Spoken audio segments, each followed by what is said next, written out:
Bien, ahora sí. Discúlpame, Sí, Jaime. ya Jaime, bueno, yo te propongo lo siguiente, mira, para hacer un análisis, una cosa es hemos dicho, hemos tratado de ver alguna rama muy general, todavía que poquito a poquito vamos a ir pintando. Una cosa es el análisis de la tipicidad, ¿no? Del injusto penal, y, claro.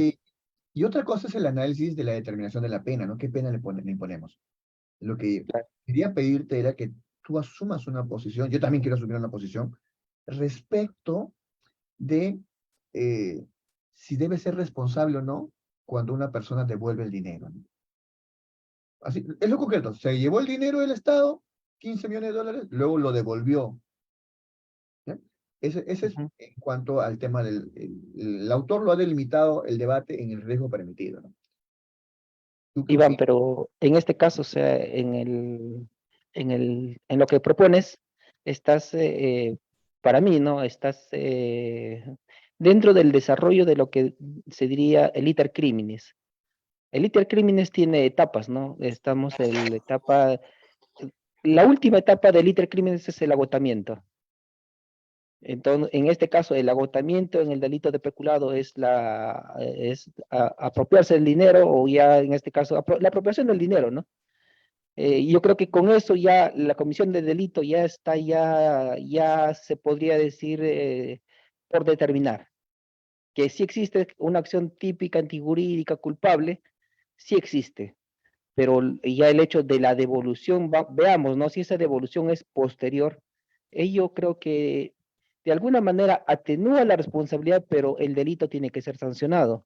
Ahora ello veamos, ¿no? Si, o sea, dentro de la tesis que tú planteas, que el hecho de haber devuelto el dinero, ¿qué pasaría, no? En el ejemplo que tú pones, ¿qué pasaría si devuelve el dinero pasado 3 años o 4 años? ¿No existiría delito? Yo entiendo de que sí existe el delito, pero sí el hecho de la sanción penal debería de tenerse en cuenta, ¿no? La conducta de esa persona y ver, ¿no? Si es reincidente o si es una persona que tiene otro beneficio que se lo pudiera ver en el tema de la, como señalabas, de la imposición de la pena, ¿no? Pero ya sería un análisis para la pena, pero no para el análisis del tipo o de la, claro, de la sustitución de la conducta al tipo, ¿no? ¿Ya? Ojo, pero lo que te estoy proponiendo es, centrémonos en Fujimori. Fujimori hace todo, se organiza para darle 15 millones de dólares a Montesinos. Después de 41 días lo devuelve, ¿no? Entonces tú consideras de que sí está bien. En cuanto al análisis del tipo penal objetivo, en cuanto el autor nos propone, ojo, no son mis argumentos, son los argumentos del maestro José Antonio Carullón, que los invito a revisar ese artículo, ¿no? En donde nos dice de que el riesgo permitido ya fue superado, ¿no? Ya fue superado, ¿no? Y bueno, y por eso no puede haber la compensación, no sirve de nada, no sirve de nada y simplemente hay que imponer la pena. Bueno, una cosa es imputarle ya objetivamente, ¿no? Ya cumplió la tipicidad. Claro, concuerdo con esa posición, Sí. claro. Carlos, hola. Carlos Rodríguez, buenos días. Hola. ¿Te animas a dar? Ah, me hay dos Carlos, Carlos Peña y Carlos Rodríguez. ¿Cómo estás? Buenos días, Carlos. Rodríguez. Creo que su audio todavía no está tan bien. Hola. Eh, Carlos Peña, ¿te animas a dar una opinión respecto a este ejemplo del maestro Carrión? Y claro, bueno, en el riesgo permitido, como ya los he explicado, ¿no? Se establece cuando uno está dentro de sus deberes, de lo correcto de su conducta. Entonces, bueno, devolver dinero, claro está, bueno, sacar dinero, ¿no? Y después devolverlo, ¿no? Ello supera el riesgo permitido, porque van a la infracción de su deber que tenía, ¿no? Si estaba dentro de sus deberes para su función, ¿no? En este caso no estaba dentro de ello, ¿no? Y el tema de la reparación, pues es un tema más que todo atenuación de la pena, considero yo. O ver el principio de lesividad, si se ha lesionado o no el bien jurídico. Un momento, voy a contestar una llamada.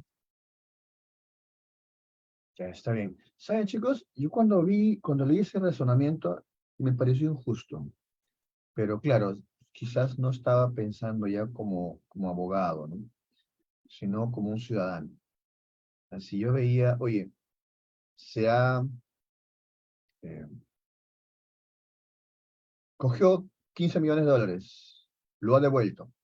¿Por qué sería delito, no? Bueno, ya vienen los argumentos del riesgo permitido, superó el riesgo permitido, vienen los argumentos de infracción del deber, vienen los argumentos del intercrimen, que ya, se ha consumado el delito, y eso es algo que no voy a negar. Pero en mi cabeza estaba, oye, existen otros delitos, como el delito de hurto de uso, ¿no? Una cosa es hurtar y otra cosa es luego devolver. Es el que voy a leer el artículo 187, ¿no? Hurto de uso. El que sustrae un bien mueble ajeno con el fin de hacer uso momentáneo y lo devuelve será reprimido con pena privativa de libertad no mayor de 1 año. No voy a negar que las dimensiones, que un presidente no se lleve 15 millones o se organice para entregar 15 millones de dólares, es muy, muy distinto al hurto de uso. Eso no me cabe duda. Sin embargo, respecto a la proporcionalidad, respecto al análisis, sí considero válido que, bueno, si no vamos a debatir en el ámbito de la tipicidad, podríamos debatirlo ya en otro ámbito, en la determinación de la pena. Yo diría que no tendría por qué haberse puesto pena efectiva, ¿no? Quizás puede que sea una opinión no tan popular, pero este caso generaría incluso más casos, ¿no? ¿De dónde sacó esos 15 millones para poder reponerlo? Uno, supuestamente era un presidente que ganaba 2.000 soles mensuales, ¿no? Y eso no vas a llegar a 15 millones de dólares. O sea, ameritaba a más cosas, ¿no? O sea, no era para estar disparando a matar a cualquier proceso que tenga Fujimori, ¿no? Y eso que yo no soy fujimorista ni nada por el estilo. Solo veo el tema de la proporcionalidad, ¿no? De que si en los delitos de organización existe esta posibilidad del hurto de uso, es una figura que existe, ¿por qué no en los delitos de infracción también evaluarlo, ¿no? No tanto a nivel de tipicidad, ¿no? Sino a nivel ya de determinación de la pena, ¿ya? Pero es una Doctor, opinión. Sí, dime, Jaime. sí. Pienso de que, o sea, en el caso propuesto, ¿no? Si analizamos el caso de Fujimori, ¿por qué dispuso el dinero? O sea, veámoslo como un ciudadano común. O sea, si el dinero que se tomó salió de la esfera pública, determinar, ¿no? Si salió de la esfera pública o no salió de la esfera pública. El dinero seguía estando en el Estado o no seguía estando en el Estado. Porque tomar el dinero de un ministerio para darlo a otro ministerio, a otro funcionario, el dinero habría salido del Estado, del dominio del Estado o no. Eso habría que determinarlo, ¿no? Porque, por decir, ¿no? Del Ministerio de Defensa, tomar un dinero y pasarlo al Ministerio del Interior. O sea, si bien es cierto, o sea, sin tener facultades, sin tener ninguna norma, sin tener ninguna de funcionario a funcionario, pasarles, ¿sabes qué? Tengo este dinero, toma este dinero. Y el dinero nunca salió de la esfera del Estado. Sería cuestión de hacer el análisis, pero ya para el tema de la condena. Pero poniendo un ejemplo en el supuesto que usted señalaba, de que una persona, un funcionario común comete un delito, toma un dinero eh, con la finalidad, en el ejemplo, ¿no? De que esta persona tiene un familiar, por decirle que necesita una operación muy urgente al corazón que cuesta 100.000 soles. Toma el dinero, lo saca de la esfera pública, pasado el mes, va al médico y el médico le dice, ya no necesita esta operación que cuesta 100.000, sino hemos conseguido una donación y la operación va a ser gratis. Y el funcionario lo devuelve. O sea, frente a ese caso, sí se tendría que hacer un análisis ya al momento de determinar la pena para ver si merece o no merece una sanción, ¿no? O sea, yo creo que cada caso en particular merece un análisis detallado de qué es lo que pasó, qué es lo que motivó a esta persona a cometer ese ilícito, ¿no? Y eso, ese desarrollo, ese análisis se tiene que hacer en cada sentencia que emite un juzgador, ¿no? O sea, no podríamos usar ni la analogía, bueno, en penal no existe, ¿no? La aplicación analógica de los casos. Cada caso yo creo que amerita un análisis propio, un análisis independiente, un análisis del caso y de la persona, ¿no? ¿Por qué esta persona cometió algo? ¿Por qué esta persona devolvió o no devolvió?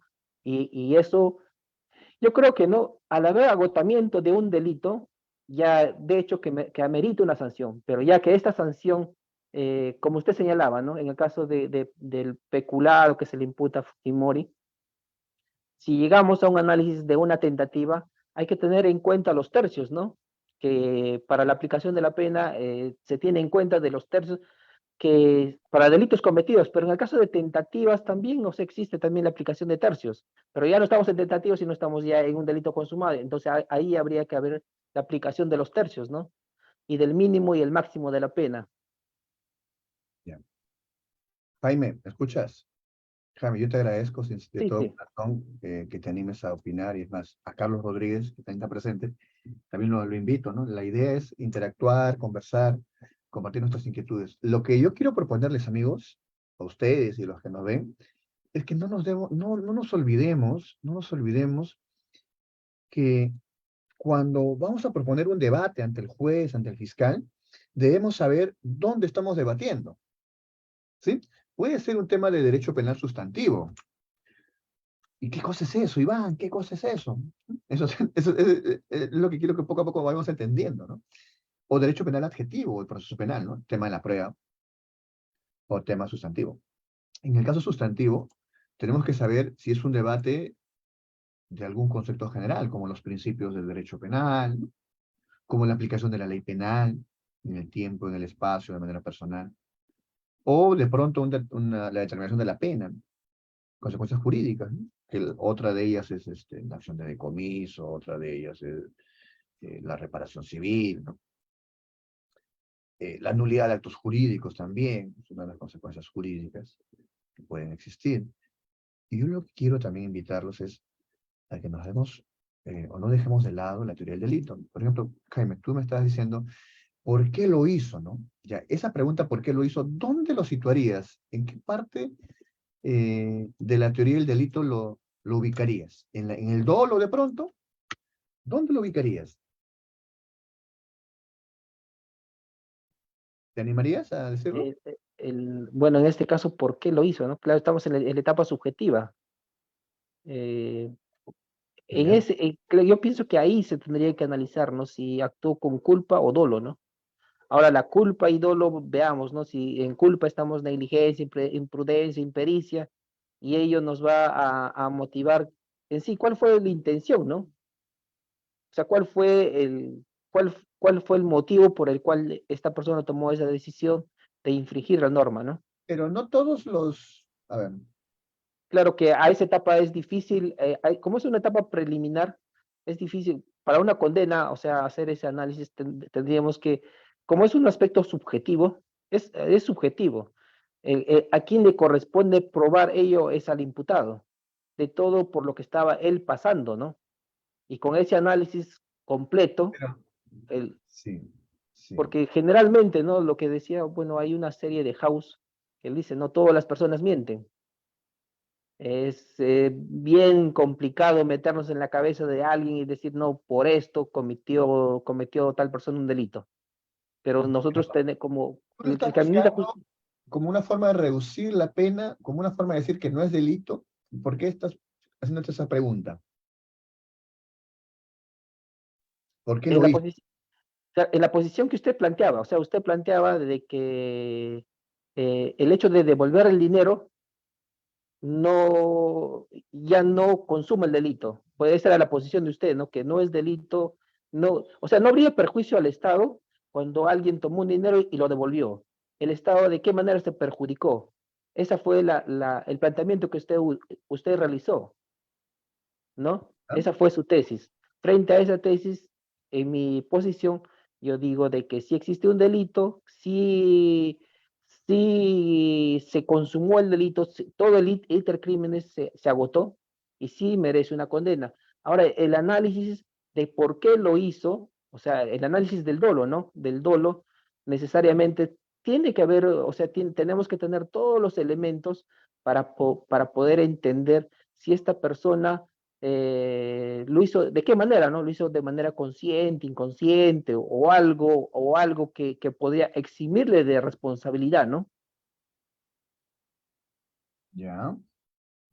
Yo creo que lo más saludable sería revisar esa sentencia. ¿Eh? Voy a ubicarla y luego la leemos.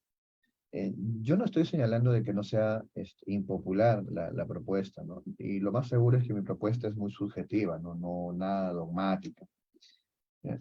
Pero el arrepentimiento, no sé si ustedes recuerdan la figura del arrepentimiento. ¿Saben en qué artículo está? O desistimiento. A ver. Esto nos va a servir para seguir conociendo algunas. ¿Ya? Acá está. 16, 17 debe estar por ahí, 18. Sí. Tentativa Esta idónea. es la representativa. Dice, si la gente desiste voluntariamente de proseguir los actos de ejecución del delito o impide que se produzca el resultado, será penado solo cuando los actos practicados constituyen por sí otros delitos. ¿Ya? No punibilidad. Claro. Artículo 19, ¿no? No punibilidad en caso de arrepentimiento en coparticipación. Si varios agentes participan en el hecho, no es punible la tentativa de aquel que voluntariamente impide el resultado, ni la de aquel que se esforzara seriamente por impedir la ejecución del delito, aunque los otros partícipes prosigan. Ya, entonces, el primer mensaje es, ubiquémonos siempre donde estamos debatiendo dentro de la teoría del delito. Primer mensaje. Segundo mensaje es, en realidad, vamos a hacer más papitas que el Papa. Entonces, una vez recuerdo una lectura que nos dio el maestro José Urquizo Laichea en la Universidad del Bien Jurídico, y él lo cita, tiene un artículo, y no sé si ustedes han escuchado hablar del sombrero de Gebler, bueno, espero que así sea el ejemplo. El sombrero de Gebler decía, trata que en Suiza, entiendo, no sé si la época de Robin Hood, se sacó el sombrero y dijo, lo puso en la plaza. Cuando ustedes pasen por la plaza y ven el sombrero, tienen que sentarse, arrodillarse y darle respeto. El sombrero es como si fuese el mismo rey. Definitivamente es irracional, ¿no? Eso no debe concebirse ni debe aprobarse nunca. No tenía ningún efecto, ¿no? Ahora, no estoy sosteniendo que sea lo mismo lo que ha sucedido en el caso concreto de Fujimori, ¿no? Sino que yo entiendo que lo que se quiere en realidad para que se tipifique el delito de peculado es que el patrimonio del Estado no se pierda, ¿no? No se perdió. Yo no estoy sosteniendo de que no sea delito, quizás. Estoy sosteniendo de que no tendría por qué ser una pena efectiva. Ahora, este debate por la devolución del dinero, ¿tiene que ser dentro de la tipicidad? ¿Tiene que ser fuera de la tipicidad? Eso es un tema que probablemente puede ser un tema de tesis. O un problema que para otros puede que no sea de interés. Simplemente, mi pregunta es esa, ¿no? ¿Se debe atenuar? ¿Debe ser considerado delito? Yo solamente estoy consignando la pregunta, ¿ya? Lo otro, aprovecho, Jaime, tú mencionas, oye, pero ¿qué sucede si el dinero estuvo en otro lado, ¿no? Y eso fue también parte de la defensa, de acuerdo al resumen que hace el maestro José Antonio Carollón. Y uno de los puntos de debate era de que, de la fiscalía sobre todo, que el dinero, imagínate que el dinero tiene un código, ¿no? Los dólares tienen códigos, ¿verdad? Los billetes tienen código. Que el dinero que salió del Estado nunca regresó. Y está bien, ¿por qué no regresa? Porque el dinero que regresa es un dinero con códigos distintos. Yo solamente estoy considerando de que el real daño es el tema económico al Estado. ¿Sí? Quizás, no sé si es para efectos de seguir reflexionando este delito ni nada por el estilo, pero el dinero del Estado no se perjudicó. Se perjudicó la forma de trabajo interna del Estado. ¿Ya? Alguien lo alteró, ¿no? Y no debe hacerse eso. Eso definitivamente hay que protegerlo, ¿no? El buen funcionamiento, ¿no? El funcionamiento de la... Doctor Iván, Sí, dime, Jaime. en este caso yo creo que el agotamiento en un delito de resultado básicamente está en el poder de disposición. Y el solo hecho de que esta persona haya podido disponer del dinero fuera de la esfera del Estado ya habría causado perjuicio. En el entendido de que el dinero del erario público es un dinero de gasto corriente. ¿Eso qué quiere decir? Que con ese dinero se pueden adquirir bienes y servicios, que al final, a fin de cuentas, ese dinero sirve para, un ejemplo, ¿no? Para comprar equipos, para comprar alimentación, para brindar servicios. Pero ¿qué pasa, no? Si yo tomo ese dinero por 45 días, en esos 45 días que el Estado no tuvo ese dinero, el Estado no dejó de cumplir, de satisfacer una necesidad. Y así también esta persona que obtuvo el dinero por 45 días, así lo haya devuelto, él pudo tener algún tipo de beneficio. Un ejemplo, ¿no? ¿Cuál es el beneficio que el Estado perdió? Los intereses que generaron esa cantidad de dinero. Otra cosa que pudo perder, o sea, yo me imagino, ¿no? Todo lo que se puede hacer con 45, un ejemplo, con 45 millones de soles en 45 días. Si yo hago una compra con todo ese dinero, yo hago una compra de cualquier bien a nivel nacional, yo le apuesto que de los 45 millones yo tendría una ganancia mínima, ¿no? Mínimo de 1,5 millones de soles en 45 días, porque solamente comprar y vender. Compro propiedades, vendo propiedades al precio más cómodo y de eso tengo una ganancia. O sea, sí existe un perjuicio, pero ya en la etapa no de ejecución del delito, sino ya estamos en una etapa ya de consumación, donde ya el delito se agotó. A diferencia, ¿no? Hay que diferenciar delitos de resultado con delitos de peligro. Ahora, a diferencia de los delitos que van contra la vida, ¿no? En el caso de una persona que murió, eso ya no se puede resarcir. Claro, O sea, Jaime, ya se murió, sí, sí, Jaime, disculpa. no es que, a ver, no es que no reconozca las instituciones del iter criminis, ¿sí?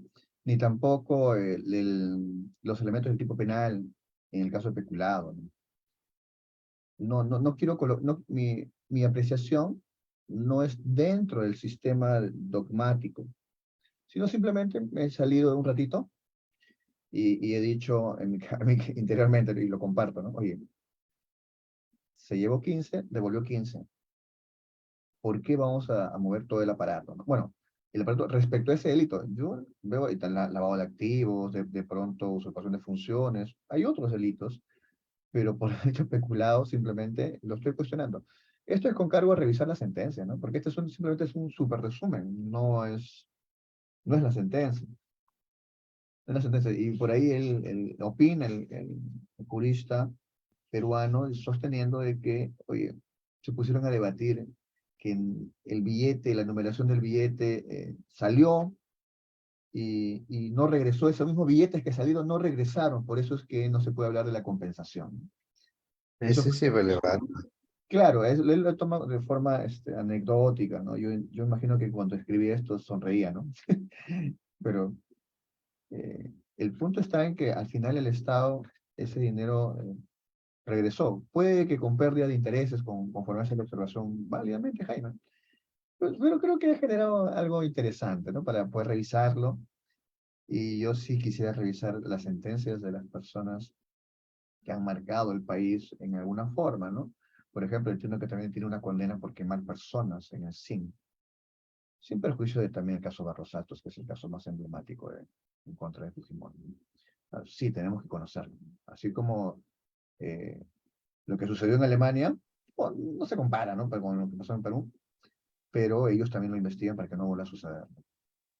Y desde todas las áreas. En este caso concreto, sí considero Pero que hay Iván, que revisar. eh, Dime. el caso de Fujimori y el caso de Ismael creo que en el Perú sientan precedentes porque, bueno, creo que son las primeras sentencias donde se aplica el derecho penal del enemigo, que antes no, ningún juez se atrevía, ¿no? A salirse del positivismo para poder, o de la legalidad para poder sentenciar a una persona que ha cometido un delito. Si vemos la sentencia de Fujimori, la sentencia de Fujimori eh, tiene un trasfondo de una sentencia de un delito de lesa humanidad, pero para ese tiempo no existían los delitos de lesa humanidad. Entonces, ¿qué hacemos con esos delincuentes que, que cometen delitos que no están tipificados? O sea, son casos tan difíciles de poder controlar, como fue el caso de Hitler, ¿no? O sea, en el tiempo después de la Segunda Guerra Mundial, todo un debate para ver qué hacemos con estas personas, porque todas ellas actuaban dentro de la legalidad. O sea, todos sus actos en el tiempo de Hitler, todos eran legales. Era legal detener a las personas, era legal matar a las personas, porque era una política del Estado. O sea, estamos hablando, y justo creo que en el análisis que usted hacía, ¿por qué tenemos tan pocos casos en la Corte Interamericana? Uno es el tema del costo, como usted muy bien lo señala, pero también el otro tema es de que es un ciudadano contra el Estado. O sea, una persona o un afectado, viéndolo no como una persona, sino como un grupo de personas afectadas contra el Estado, o sea, contra todo un aparato de poder, ¿no? Y básicamente creo que en eso basa la sentencia de Fujimori, en la doctrina, ¿no? Del dominio en aparatos de poder, ¿no? O sea, qué hacer cómo sentenciar a esas personas que dominan todo el aparato de poder, que tienen, que tienen la disposición de contratar, en este caso, ¿no? El Grupo Colina era un grupo financiado por el Estado, pero trabajaba de una manera, se diría, oculta, ¿no? Si bien es cierto, se encontraron disposiciones y reglamentos por los cuales se señalan en la sentencia, pero, o sea, son casos sui generis, ¿no? Bien complicados de analizarlos desde un derecho penal normal, porque el derecho penal es garantista. En este caso, yo creo que hay un trastoque. Bueno, es un análisis muy profundo, ¿no? Muy profundo, muy, muy complejo, que tal vez se tendría que analizar sentencia por sentencia, si usted tiene a bien, y bueno, darnos la oportunidad y de decirnos para una fecha tal, decir, analizamos este punto y también nosotros podríamos tal vez de alguna manera contribuir, ¿no? Con una pequeña opinión, ya que, bueno, yo tengo la oportunidad de que un amigo mío hizo parte de la sentencia de Fujimori. Bueno, él trabajaba con el doctor San Martín y el doctor San Martín No, lo tenía, ¿cómo? no digas esas cosas, creo que es muy privado ya. Lo podemos conversar en un... No, le digo para una opinión, o sea, para yo poder también ver y conversar. Estamos de un tema dogmático, no estamos viendo de un tema del punto de vista, porque yo entiendo que hay bastante doctrina que se podría, la idea es, ¿no? De que la doctrina se mejore para que tengamos sentencias más justas. Y eso es, creo que la idea de tener estos grupos, ¿no? De que tengamos jueces, creo, más probos y tengamos, porque en la medida que tengamos jueces probos y justicia predecible, yo creo que nosotros como ciudadanos nos sentimos más seguros de la sociedad en la que vivimos, ¿no? Y si cualquier ciudadano dice, ¿no? Yo sé que esta infracción o esta transgresión a la norma va a ser sancionada, yo me siento seguro y vivo en un país seguro, que es lo que la gran mayoría de ciudadanos quiere, ¿no? Sí. Yo estoy completamente de acuerdo contigo, Jaime. Es más, hagamos el esfuerzo, ¿no? De tratar de estudiar y proponer problemas y buscar soluciones. Jaime, permíteme cerrar la idea de este tema concreto. Lo he propuesto reconocer, no olvidarnos de esta institución llamada riesgo permitido. Ya he compartido un artículo del maestro José Antonio Carollón, que está en internet, en redes sociales está, incluso la página oficial de Pacífico lo publicita. Eh, este tema de riesgo, les dije de que usa artículos, a pesar que es una publicación de este año, usa sentencias de la Corte Suprema de hace 10 años. Así que vayan con esa advertencia. Iván Meini, hace el día 31 de agosto, lo invitaron y expuso el estado actual de la imputación objetiva. ¿Ya? Esta conferencia fue interesante porque lo hizo al ritmo europeo. Cogió su ponencia y lo leyó en su integridad. Siempre he creído, o no he estado de acuerdo con ello, pero lo hizo muy dinámico y entiéndase de que ordenó sus ideas, ¿no? Antes de comunicarse con el público, ordenó sus ideas de manera escrita y quizás eso es lo más saludable, ¿no? Porque hoy en día presenciamos conferencias en donde dan todo lo que saben, ¿no? O tratan de todo lo que recuerdan en su orden. Pero considero de que haber plasmado tus ideas en redactado es un plus que no podemos dejar de lado. Espero que esa ponencia lo puedan publicar en algún momento. El enlace lo coloco aquí para que puedan ver el video en algún momento cuando consideren conveniente, pero informo de que serían estas sentencias las que habría tomado el autor del año 2018, incluso la última del 2023, vinculado al maestro Juan Monroy Galvez. Como verán, estas son casaciones actuales, la 2022 incluso. ¿Ya? Bien, entonces, chicos, nos toca la responsabilidad de recordar lo que es la doctrina, y cada vez que vamos a generar un debate, saber dónde estamos debatiendo, ¿no? Nuestra opinión, ¿dónde está? En la determinación de la pena, en la culpabilidad, ¿dónde está el debate? Y previamente haber revisado algo. Si están interesados en, por ejemplo, si quiero cada vez que yo ingrese información, lo voy a agregar aquí en el semillero de abogados penalistas. ¿Ya? Ya está. Y lo voy a agregar material que comentamos en el seminario. Aquí, sin perjuicio de que el enlace de este semillero también se encuentra en este punto. Poco a poco, ustedes van a poder saber qué se ha ingresado. Vamos ingresándolo. Y por ejemplo, las noticias. Esto ya lo tenía preparado desde el lunes, martes, y conforme revisaba, incorporaba información. Y ustedes pueden ir revisando. Y voy a terminar esta parte. Ya tenemos claro que doctrina. eh, Pidiéndoles, ¿no? A Carlos y a Jaime, se animen a poder explicar un artículo, a llegar a ese nivel que nos proponen juristas como Raúl Pariona, ¿no? O sea, no vamos a publicar libros, quizás otros tienen más experiencia y tiempo en esos puntos, o intereses en esos puntos, pero tendríamos que mantener un nivel de cultura promedia, ¿no? Como abogados, ¿no? Y como abogados penalistas, acostumbrarnos a saber qué se está debatiendo en los artículos, ¿no? Sin perjuicio que investigues tu tesis. Entonces, este simplemente es un ejemplo. Yo sí les pediría, de pronto Jaime lo había interesado en el tema del dolo, ¿no? Un artículo del dolo, o una jurisprudencia del dolo, ¿no? Que se animen a explicar, ¿no? Puede que ahora no tengan el tema, pero pueden compartirlo en el Telegram. Oye, voy a explicar este tema, entonces podemos revisarlo, ¿no? Yo también voy a poner eso en el Telegram. Chicos, el sábado que viene voy a hablar de este artículo, si quieren lo van revisando. ¿Ya? Bien, voy a pedirles, bueno, ya hablamos del Tribunal Europeo, ya hemos conversado sobre el Tribunal Constitucional, el Poder Judicial, el Ministerio Público. Vamos a ingresar a lo que es el interés, en realidad, la razón, el semillero surge porque quiero aprender a investigar siempre, ¿no? Y poner en práctica esto.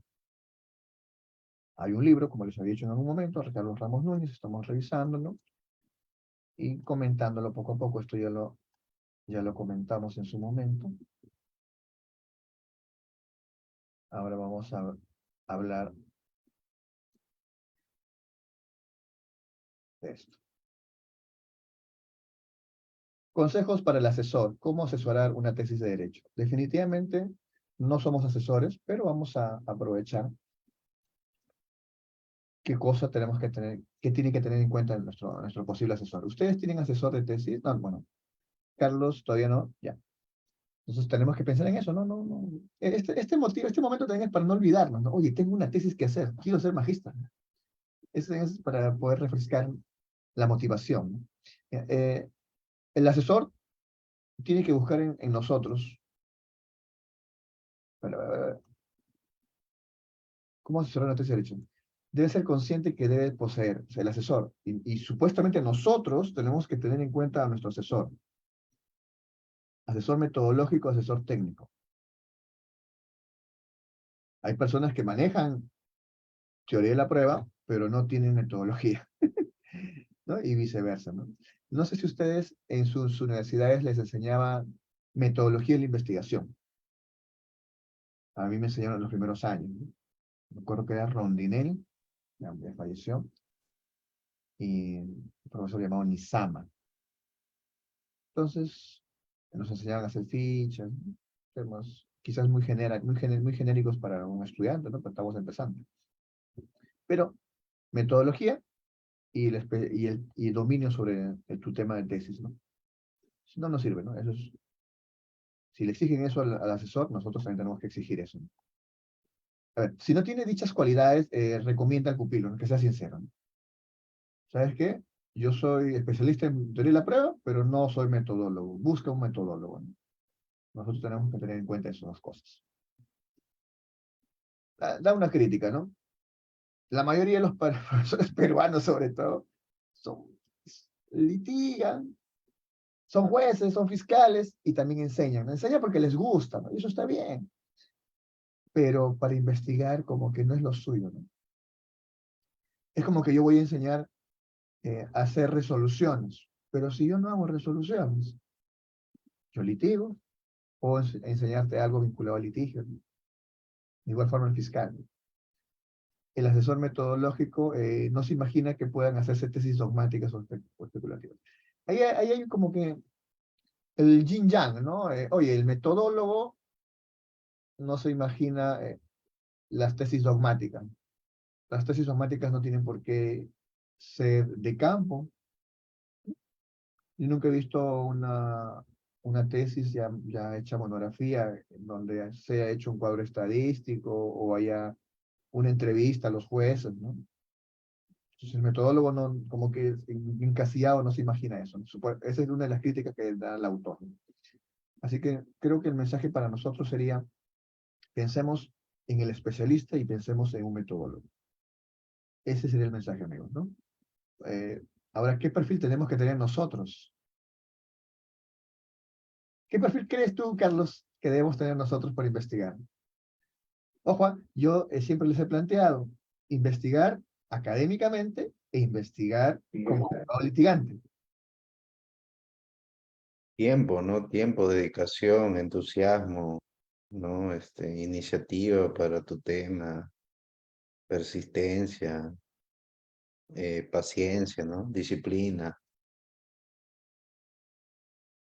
Bien, aquí menciona, bueno, vamos a indagar, ¿ya?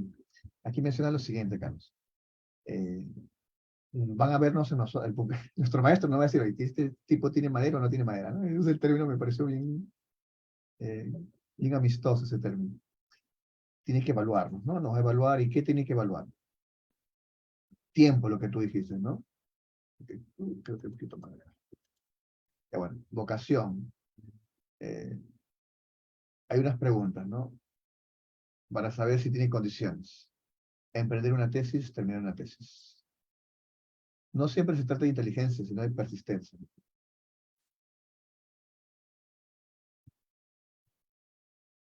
Aquí ni el mediocre ni el brillante. No se va a los extremos. Él prefiere el persistente, ¿no? Y quizás este espacio es para eso, ¿no? Para, si no lo somos, para no olvidarnos o para ir formando, ¿no?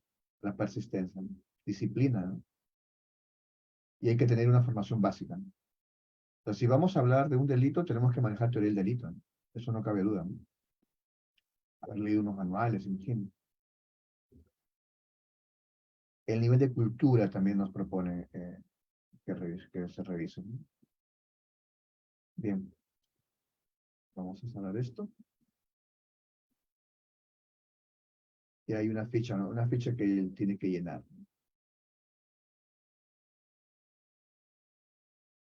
Bien. Los conocimientos que podamos tener los pupilos también son importantes. Preguntas básicas que nos tienen que hacer. Existe un sistema de medición o test para saberlo. Bueno, vamos con las preguntas básicas. ¿Qué sabe el alumno? ¿Cuánto sabe? ¿Qué se busca medir? Experiencia. O sea, no solamente leer, ¿no? También la experiencia es importante. La experiencia de Jaime en su trabajo en OSI es importante, ¿no? La experiencia de Carlos, litigando también. Pero Esto es una forma también de documentar, ¿no? Cuando les pido, leamos un artículo, o cuando comenzamos una jurisprudencia, vamos aprendiendo, ¿no? Vamos a cerrar preguntas básicas. Nuestra sensibilidad intelectual, ¿no? Nuestra naturaleza, su formación. Aquí sí me hubiera gustado preguntarle al maestro, ¿no? ¿Qué entendía por eso? Pero bueno, ya no nos acompaña. Dice, el autor del libro asigna mayor importancia a las referencias.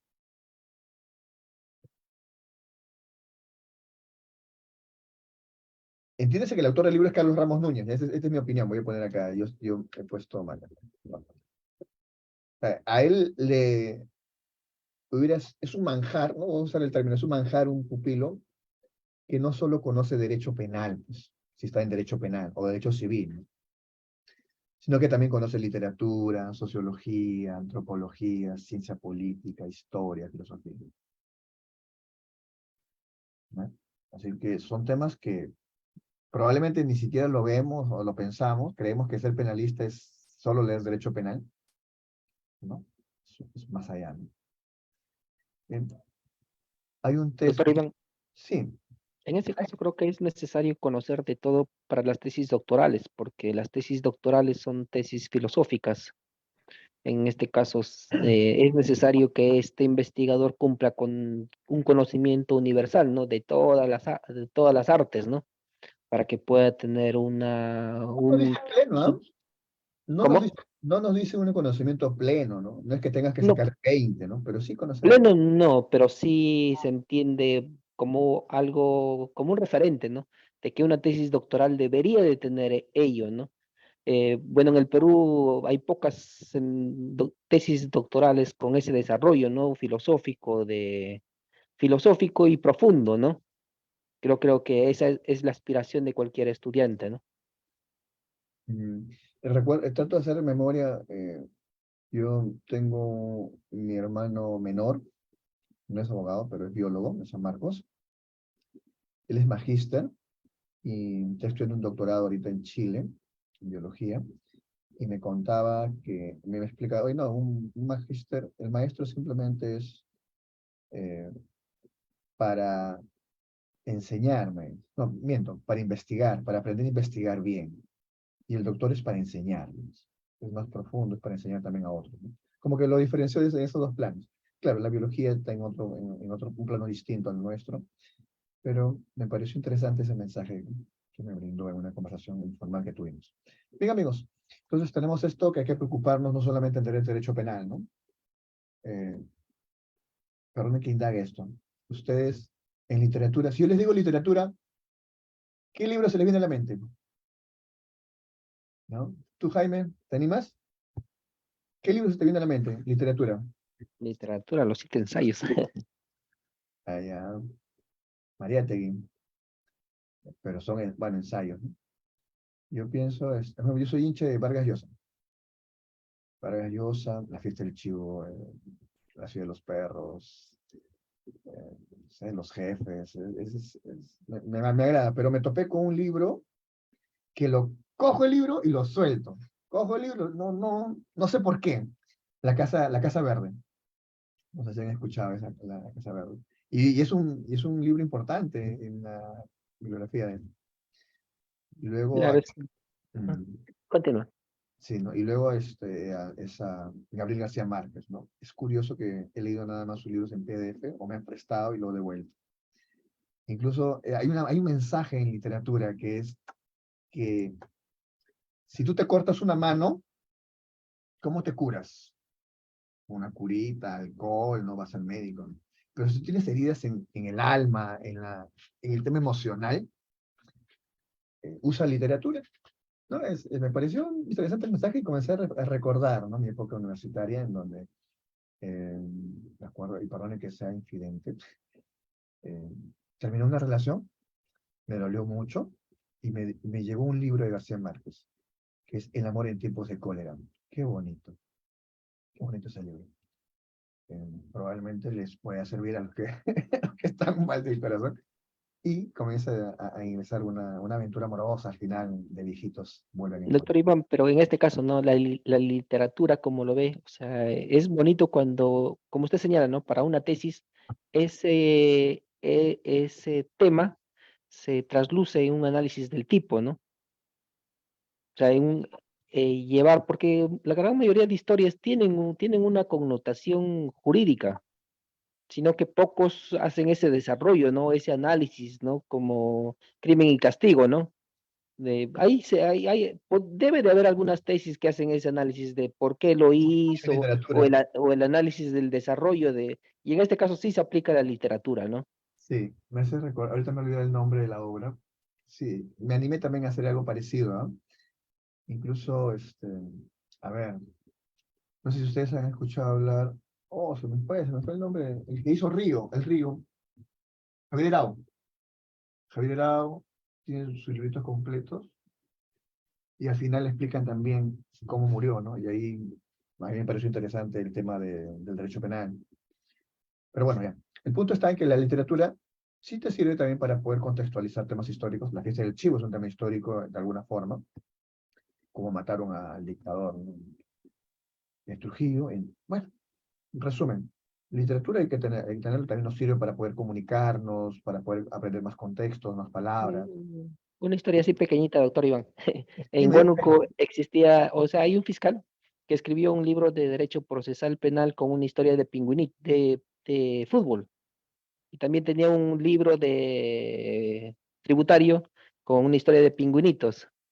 Entonces él hacía libros narrativos que eran muy didácticos, ¿no? Y bueno, él lo explicaba y hacía esa comparación, ¿no? Pero para usar esos géneros literarios, narrativos, o creo que ya es un tema de profundizar también en ello, ¿no? De que esta literatura cautive, ¿no? Porque hay literaturas que sí son bien complejas en derecho, ¿no? hay algo que quizás eh, mm, propongo rescatar. O sea, si solo estamos en el derecho, eh, no podemos llegar a más personas, ¿no? Por ejemplo, quizás alguien que se aleja de esto, ¿no? No recuerdo el nombre del director, pero es una película, el Parásito, no sé si han escuchado, que iba a ganar un Oscar, y el director era sociólogo, o es sociólogo, y su crítica es muy aguda, ¿no? O sea, usó el tema del cine y también el tema de su carrera, que es sociología. En nuestro caso, si estás mencionando un abogado, usa la literatura para poder llegar a un público más amplio, ¿no? O para que sea más amigable el texto, ¿no? Bueno, a la larga, cada uno vamos a determinar cómo poder usar de la mejor forma herramientas distintas al derecho. Bien, aquí hay un test bit que propone el autor, ¿no? Dice, la pregunta que nos debiera hacer nuestro posible asesor es, Carlos, mencióname 10 libros de derecho. No, no, no es que lo digas ahorita, pero te dirían eso, mira. La pregunta que yo me haría es, ¿estoy en capacidad de decir 10 libros de derecho en este momento? Luego, una de las preguntas que nos tendría que hacer un asesor, nosotros cumplir, no estar en el estándar, es, ¿qué libros entre jurídicos y no jurídicos has leído en el año que pasó? Y tener la facilidad de mencionarlos, ¿no? Luego puedes mencionar 10 libros que agrupen las disciplinas siguientes: sociología, filosofía, antropología, historia. Yo espero que en algún momento este tipo de seminario, a través del tiempo, podamos ampliar, ¿no? Y quizás nos ha dado un plan, ¿no? De cómo mejorar nuestro bagaje, nuestro nivel cultural como abogados, ¿no? El maestro Ramos Núñez, ¿no? Él es un lector, devoraba libros. Bien, esto es uno de los mensajes que nos brinda. Dice, luego nos dice, ¿puedes mencionar 10 libros que traten del área de estudios que te interesan? El promedio es el número 10, ¿no? La pregunta, ese es el test bit. Y luego de eso te dice el autor, luego que tú le hagas eso, luego que le hagas esa pregunta a tu posible pupilo, vas a saber si este alumno es sensible, ¿no? es positivista, es mediocre, es talentoso, es lector, es culto, es informado. Oye, si posees lenguas extranjeras también, si investiga, etcétera. Eso es como que un baño de agua fría, ¿no? Para poder ser conscientes de que si queremos ser investigadores, no solamente debe ser derecho penal, ¿no? Si estamos en penal. Determinar, incluso podrás determinar el nivel de cultura jurídica de la comunidad estudiantil, judicial, profesional, ¿no?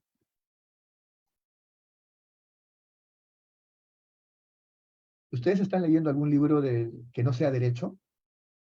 No, es refrescante, ¿ah? Es refrescante. Lo malo de los abogados, entre lo bueno y lo malo de los abogados litigantes es que vamos al juzgado para impulsar casos y nos hacen esperar media hora, 15 minutos, hasta una hora. Yo sí les recomiendo que lleven un librito. Quien me está acompañando ahora es este. Oh, ¿dónde está? Acá está. Dame un minuto.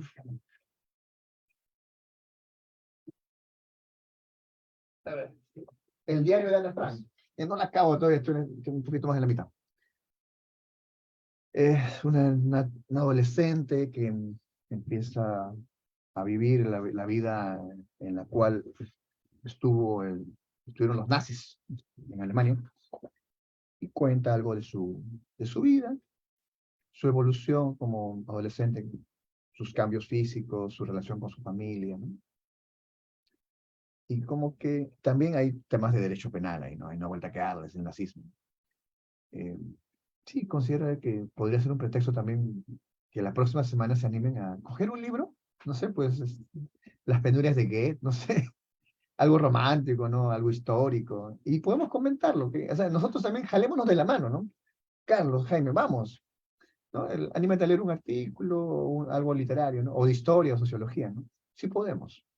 Hay un libro que estaba leyendo, El monje que vendió su Ferrari, y también trata la historia de un abogado, ¿no? ¿Eh? Litigante, ¿no? Ese es Le da un- más de marketing, creo que lo he visto, como en ventas, me parece, más empresarial, correcto. Eh, bueno, es un camino para alcanzar la felicidad, te indica, ¿no?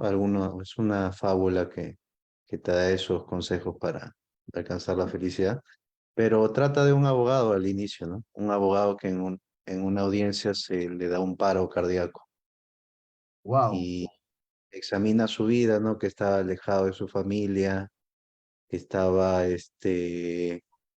solo inmiscuido al trabajo, que dormía pocas horas y que tenía mucho dinero, era muy adinerado. Por eso se llama así, ¿no? El monje que vendió su Ferrari. Tenía un Ferrari rojo y después de que le dio el paro cardíaco, él quiso desatenderse de esa vida de lujos que no lo llevó a nada, ¿no? Y encontrar la felicidad yendo al Himalaya, ¿no? Y es ahí donde encuentran los monjes y los monjes le enseñan la forma de cómo él debe de alcanzar la felicidad.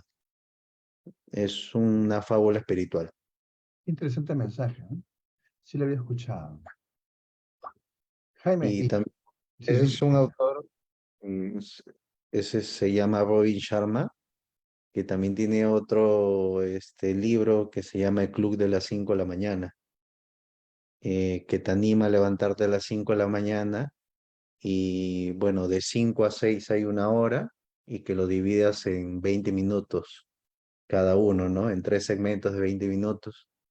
En los primeros 20 minutos tienes que hacer ejercicio, ¿no?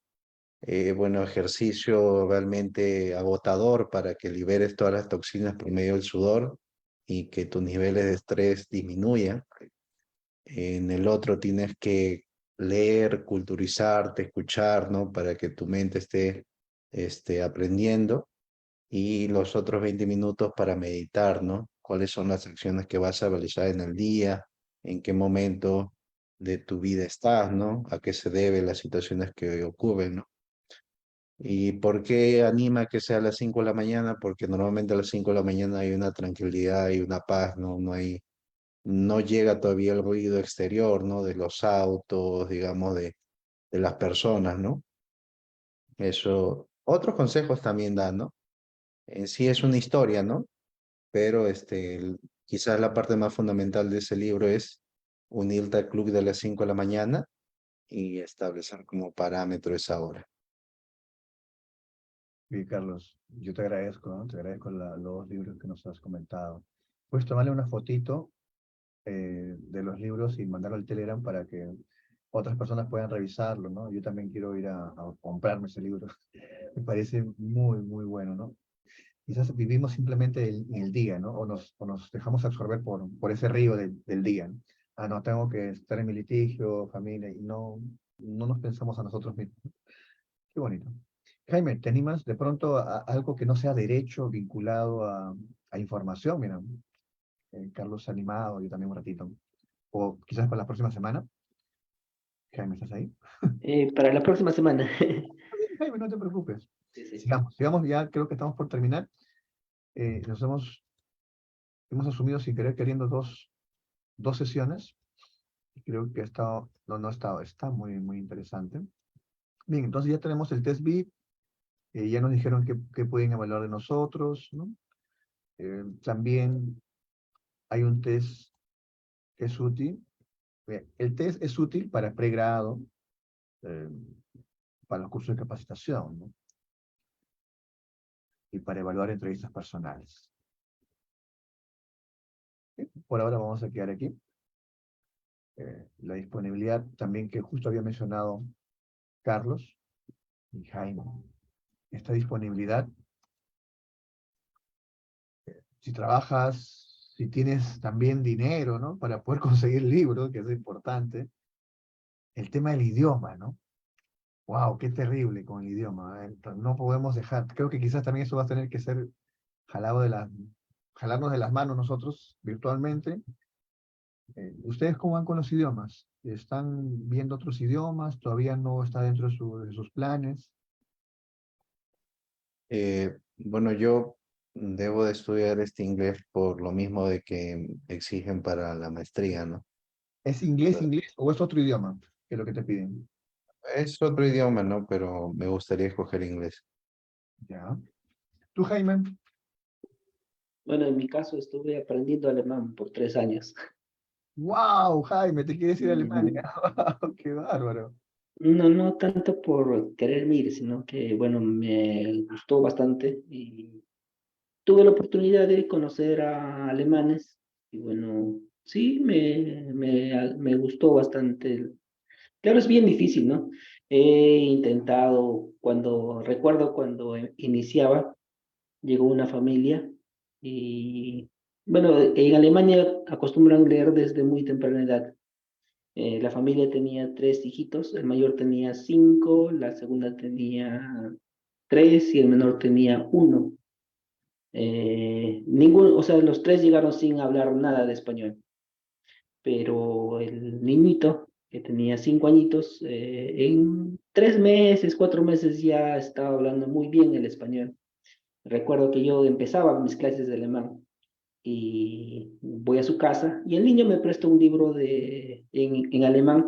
mm, Sería de unas 400 hojas más o menos, 400 hojas, un grueso, ¿no? Ya, Y me dice, ¿estás aprendiendo alemán? Ah, sí, qué bueno. Me dice, no, te presto un libro y me da su libro.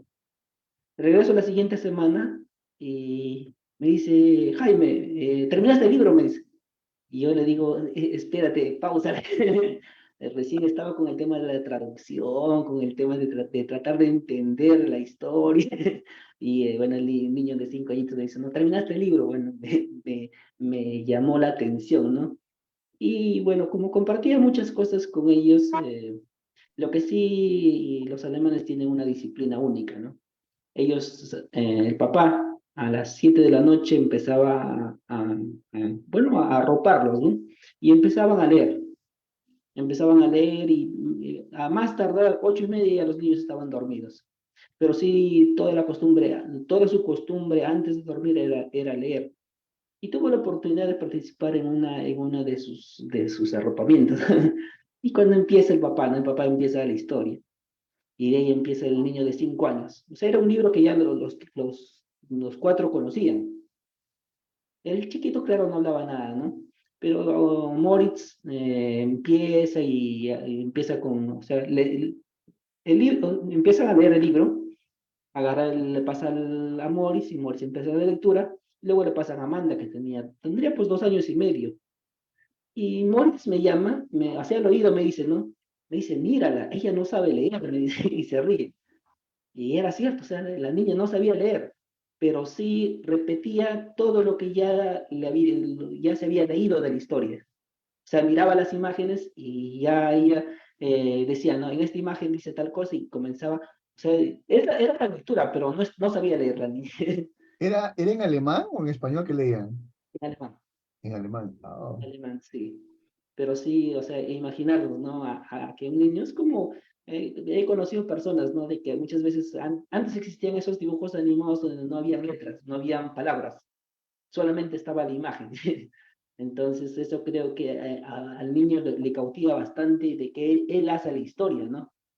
Pero si esa historia es contada y desde niño te agrada y te gusta leer, qué bonito, ¿no? Y es lo que decía, me gustó bastante lo que me dijo, ¿no? Mira, allá en Alemania se acostumbra bastante desde niños a que les guste la lectura, porque ya cuando están en el colegio, cuando están en la universidad, ya no necesitan que les obliguen.